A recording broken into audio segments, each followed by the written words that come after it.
Creating charts for HR reports. Welcome to the Unova Excel for HR course. In this chapter, we'll learn how to create charts for HR reports in Microsoft Excel. Let's get started. To begin, open your Excel sheet containing employee data such as employee ID, department, date of joining, and attendance status. Click anywhere inside the data and go to the Insert tab on the ribbon. Now click on Pivot Table and choose to place it in a new worksheet.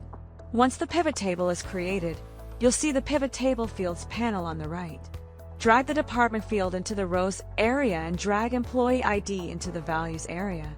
Excel automatically calculates the employee count for each department. This summarized view is now ready to be converted into a chart.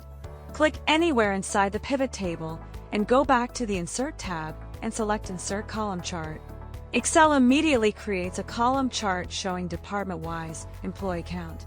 This type of chart is commonly used in HR reports to present headcount distribution across departments in a clear and visual format.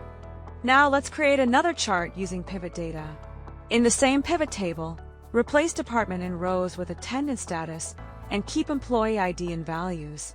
Select the pivot table and insert a line chart from the Insert tab. This chart helps visualize trends such as monthly attendance or joining patterns over time. Click on the chart title and rename it based on your report, such as Attendance Trend. Use the plus icon next to the chart to enable data labels so the numbers are clearly visible in the report.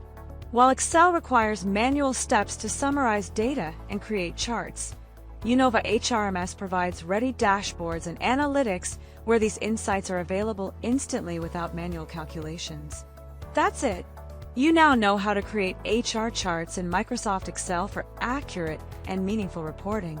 In Unova HRMS, similar charts like department-wise headcount and attendance trends are automatically available in the Analytics dashboard for instant HR reporting. Thank you for watching.